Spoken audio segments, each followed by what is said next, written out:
여기에 우리 사회만의 토양이 하나 더 있습니다. 이 세대의 상당수는 전교조가 교단에 등장한 이후에 학창시절을 보낸 첫 세대입니다. 교실에 스며든 좌파 주사파적 세계관 위에 80년대식 선악구도가 덧칠되고 그 위에 광우병과 사드의 선동이 켜켜이 쌓이면서 하나의 좌파 신앙이 완성된 것입니다. 저는 이것을 신념이라고 불러주는 것을 거부합니다. 전과 기록을 보고도 허위라고 판시된 광우병 선동 보도를 보고도 그 짓을 누가 저질렀는지를 보고도 간첩 확정 판결을 보고도 눈을 감는 것은 그것은 신념이 아닙니다. 집단적 인지 부조화이고 진영이라는 이름의 중독입니다. 40년 모은 이념의 가두리 양식장에 갇혀 바깥에 거대한 바다가 있다는 사실 자체를 잊어버린 것입니다.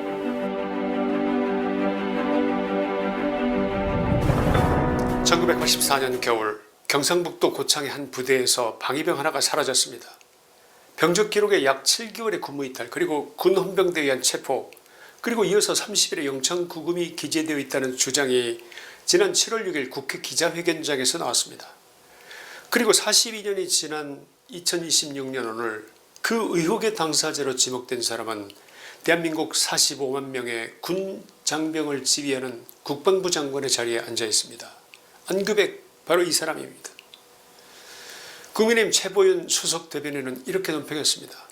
탈영병 체포조에 쫓기던 도망자가 자신을 쫓던 군사경찰과 45만 장병을 지휘하는 셈이다. 여러분, 대한민국 국민이라는 게 지금처럼 부끄러운 적이 있으십니까? 이런 장관 밑에서 지휘봉을 잡아야 하는 군 장성들의 심정은 또 어떻겠습니까? 안 그렇습니까? 국방부는 탈영 주장이 명백한 허위이며 병적 기록상 행정 오류라고 해명했습니다. 그런데 정작 그 병적 기록은 공개하지 못하겠다고 버티고 있습니다. 떳떳하다면 기록 원본 종이 한 장이면 끝날 논란입니다. 국민의힘은 의혹 해소도 자진 사퇴도 없다면 탄핵소추에 나서겠다고 했고 인사청문회 해명이 사실과 다르다며 대국민 사기극이라고 말했습니다. 방위병 한 명 때문에 온 나라와 군 기강이 흔들리고 있는 이 현실을 어떻게 생각하십니까? 오늘 방송의 주제로서 제가 드리려는 말씀은 안규백 장관 한 사람의 얘기가 아닙니다. 이런 의혹이 온 나라를 흔들어도 이재명 정부 수뇌부의 전과 기록이 줄줄이 드러나 있어도 거짓 선동의 역사가 판결문으로 확인되고 진짜 간첩이 확정 판결을 받아도 눈 하나 깜짝하지 않는 맹신덩어리 그 자체인 사람들이 있어서 그들에 대해서 말씀드리는 것입니다. 바로 민주당 좌파 운동권 세력을 떠받치고 있는 우리나라 40대와 50대 국민들입니다. 이 세대는 왜 지금 모든 사실을 알고도 눈을 감을까요? 불의에 맞서서 가장 치열하게 저항했다고 자부해온 40대 50대 그 세대들이 민주당의 불의에 대해서만은 왜 이리도 침묵하는 것일까요? 오늘은 이 질문을 바닥끝까지 밀고 가보겠습니다. 첫째, 지금 대한민국을 이끄는 사람들의 전과 기록을 살펴보겠습니다. 이재명은 법원에서 확정된 전과가 4건입니다. 검사 사칭에서부터 음주운전, 특수공무집행 파괴, 그리고 공직선거법 위반까지 대법원 유죄 취지 파기환송건까지 친다면 5건이 됩니다. 총리를 지내고 이번에 당대표 출마 선언을 한 김민석은 불법 정치자금 7억 2천여만 원을 받은 혐의로 구속 기소되어 대법원에서 벌금 600만 원에 추징금 7억 2천만 원이 확정됐던 인물. 당대표에 출마한 정청래는 1989년 주한미군 대사관저 점거 농성을 주도해 국가보안법 위반으로 징역 2년을 선고받았습니다. 여기서 끝이 아닙니다. 김영훈 고용노동부 장관은 불법 파업 등으로 전과가 5건, 인사청문 요청안에 기재된 형사처분 이력만 12건에 이릅니다. 노동질서를 바로 세워야 할 주무장관의 이력이 이렇습니다. 대통령은 전과 4범, 전 총리는 추징금 7억, 전 당대표는 국가보안법 전과, 장관 한 명의 전과가 무려 5건, 그 위에 국방부 장관의 탈영 의혹까지 얹어져 있습니다. 기업으로 친다면 회장도 사장도 이사회 의장도 모두 전과자로 구성된 회사인 셈입니다. 여러분은 이런 회사에 노후자금을 맡기실 수 있겠습니까? 그런데 우리는 지금 나라 전체를 저런 이력의 사람들에게 맡기고 있는 것입니다. 둘째, 이 진영이 걸어온 길은 거짓 선동의 역사입니다. 2008년 온 나라가 광우병 공포에 떨었습니다. 미국산 소고기를 먹으면 뇌 구멍이 숭숭 뚫린다고 했습니다. 유모차를 끌고 나온 엄마들이 촛불을 들었고 교복 입은 학생들이 저는 아직 15년밖에 못 살았다면서 울부짖었습니다. 그 공포의 진원지였던 MBC 방송 보도에 대해 법원은 핵심 대목들이 허위라고 최종 판시했습니다. 그로부터 18년 동안 대한민국에서 미국산 소고기 때문에 광우병에 걸린 사람은 단 한 명도 없었습니다.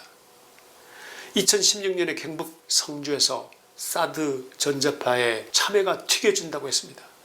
전자파에 온몸이 튀겨진다면서 길바닥을 가로막고 들어눕는 시위를 벌였습니다. 훗날 환경부가 사드 기지의 전자파를 공식 측정한 결과는 인체보호 기준의 0.2% 수준, 기준치의 500분의 1이었습니다. 참외는 멀쩡했고 성주 참외는 지금도 전국으로 팔려나가고 있습니다. 그런데 그 선동에 앞장섰던 사람들, 그들을 지지했던 사람들 가운데 4050 세대가 있었습니다. 이들 중에 국민 앞에 머리 숙여 사과한 사람이 몇이나 된다고 생각하십니까? 단 한 장의 반성문이라도 혹시 보신 적이 있으십니까? 셋째, 간첩이 노동운동의 심장부에 앉아 북한의 지령을 받았습니다. 이것은 주장이 아니라 대법원 확정 판결입니다. 민노총 전 조직쟁의국장 석모 씨는 2017년부터 2022년까지 북한의 지령문을 받아 노조활동을 빙자한 간첩활동을 벌였고 중국과 캄보디아에서 북한 공작원을 접선했으며 평택 미군기지와 오산 공군기지의 시설 정보까지 수집했습니다. 대법원은 징역 9년 6개월을 확정했습니다. 함께 기소된 보건의료노조 전 조직실장도 징역 3년이 확정됐습니다. 대한민국 최대 노동조직의 핵심 간부가 북한의 지령을 받아서 프랑카드를 만들고 구호를 만들어 움직였다는 사실이 대법원 판결로 못 박힌 것입니다. 이 정도 사건이면 원래 나라가 한바탕 뒤집어져도 모자랄 지경입니다. 그런데 어땠습니까? 광화문이 뒤집어졌습니까? 정의를 부르짖던 4050 세대가 반국가 세력 물러가라고 촛불을 들었습니까? 아무 일도 없었지 않습니까? 광우병 사태 때 유모차까지 끌고 나왔던 지금의 40, 50대 사람들이 진짜 간첩의 확정 판결 앞에서는 입을 닫았습니다. 거짓에는 분노하고 진실에는 침묵한다. 이것이 지금 4050 세대가 서 있는 자리입니다. 넷째, 그러면서 자기 삶이 걸린 문제조차도 자기 목에 칼이 들어오는데도 똑같이 눈을 감습니다. 우리나라에서 세금을 가장 많이 내는 세대가 누굽니까? 40대 50대 아닙니까? 그런데 이들이 성과급을 지역화폐로 주겠다는 발상에 박수를 치고 주택과 대출을 가장 많이 안고 있는 이 세대가 자기 자산의 가치를 깎는 부동산 규제를 지지합니다. 그들 자신도 자녀를 키우는 부모면서 청년 부담을 지운다는 비판을 받는 정책에 표를 던집니다. 그리고 정작 자기 자녀 또래가 다른 정치적 목소리를 내면 극우라는 딱지부터 붙이는 자. 이 자들이 지금 민주당 운동권 세력을 뒷받침하는 4050 세대들입니다. 민주화를 이루었다고 자부하면서 민주주의의 심장인 선거의 공정성에 대한 질문은 음모론이라고 틀어막고 혹독한 국무복무를 견딘 세대가 바로 그들인데도 탈영 의혹에 휩싸인 방위병 출신의 국방장관 앞에서 침묵합니다. 지갑도 집도 자녀도 안보도 민주주의도 어느 하나 자기 것 아닌 게 없는데 모조리 민주당 좌파 진영에 자신을 송두리째 내주고 있는 것입니다. 세상에 이런 거리가 어디 있습니까? 이 사람들 이해 가십니까 여러분? 다섯째, 지금 이 순간에도 올림픽공원에서는 청년들이 외치고 있습니다. 지난 6월 3일 지방선거에서 믿기 어려운 일들이 벌어졌습니다. 대명천지 대한민국에서 투표용지가 떨어져 유권자들이 투표를 못하고 발길을 돌린 것입니다. 단순히 부실관리로 포장될 수 없는 총체적 부정행위가 저변에 노출되었다는 말이 나왔습니다. 헌법이 보장한 참정권이 참혹하게 짓밟힌 것입니다. 올림픽공원에는 수많은 인파가 모였습니다. 그리고 한 달이 넘도록 주최자도 없이 SNS를 보고 모여든 2030 청년들과 시민들이 밤낮으로 개표소 앞을 지키며 외치고 있습니다. 부정선거, 재선거, 당일 투표, 수개표를 외치고 있습니다. 여러분 생각해 보십시오. 누가 시켜서 나온 것이 아니지 않습니까? 취업 준비에 쫓기는 청년들이 광장에 나와 빼앗긴 주권에 대해서 말하고 있는 것입니다. 이 명백한 부정행위를 보고도 그 광장을 단순히 지나치는 40대 50대가 유독 많습니다. 그 사태의 주범이 선관위와 그리고 자신들이 지지해오던 세력임을 알면서도 정의와 민주주의를 외쳤다고 자부하던 4050 세대가 이 선거조작 사태와 명백한 주권 침해 사태 앞에서 침묵하고 고개를 돌립니다. 자기 자녀뻘 청년들이 밤을 새워가며 지키는 광장에 눈길 한 번도 주지 않습니다. 도대체 이들은 무슨 생각을 하고 있는 것일까요? 이들이 침묵하는 이유는 무엇일까요? 그 답을 심리학은 오래전에 내놓았습니다. 미국의 사회심리학자 레온 패스팅커는 1950년대 종말론 예언을 믿던 광신도들을 직접 관찰한 뒤 놀라운 기록을 남겼습니다. 예언이 보기 좋게 빗나갔는데도 신도들의 믿음은 무너지기는커녕 오히려 더 강해졌다는 것입니다. 믿음과 현실이 충돌하면 인간은 현실을 버리고 믿음을 지킨다는 인지부조화 이론이 바로 여기서 나왔습니다. 예일대의 에이미 추아 교수도 정치적 부족주의를 경고했습니다. 인간은 일단 어느 부족에 소속되고 나면 진실보다 소속을 택하고 부족의 승리를 자신의 이익보다 앞세운다는 것입니다. 여기에 우리 사회만의 토양이 하나 더 있습니다. 이 세대의 상당수는 전교조가 교단에 등장한 이후에 학창시절을 보낸 첫 세대입니다. 교실에 스며든 좌파 주사파적 세계관 위에 80년대식 선악구도가 덧칠되고 그 위에 광우병과 사드의 선동이 켜켜이 쌓이면서 하나의 좌파 신앙이 완성된 것입니다.